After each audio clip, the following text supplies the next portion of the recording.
In 1987, in March 7 to 12, 100 churches in Zaria City were burned down, and over 300 Christian homes and businesses, cars, and a couple of people killed and destroyed.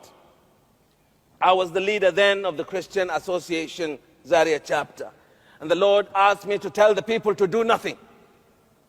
And I wrote that letter. It was circulated, and the Christians watched as their businesses were being destroyed, homes killed. In 2010, I was in Jos as bishop.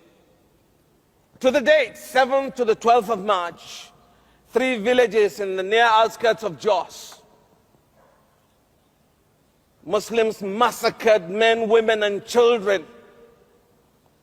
And the church leaders, we were all convinced to beg the villagers and those that survived and the entire Christian community to do nothing.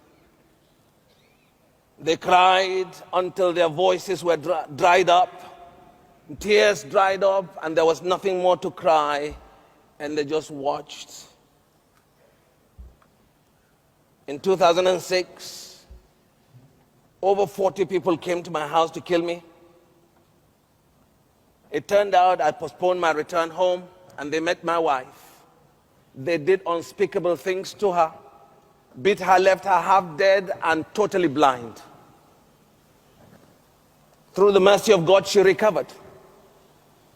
6 months later in the USA, she came back. Exactly 1 year later, they came back again. This time they met me at home.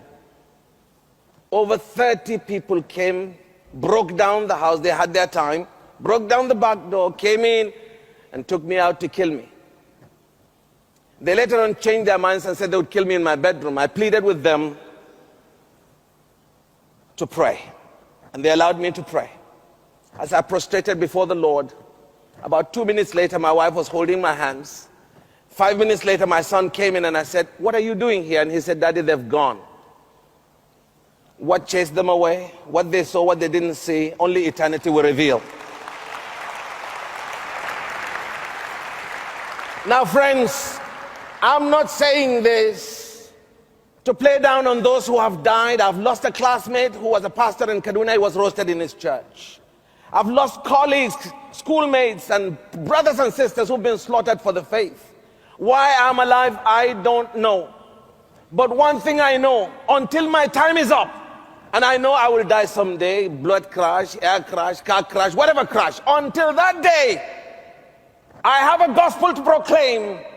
I have a gospel worth living for, and I have a gospel worth dying for. Amen.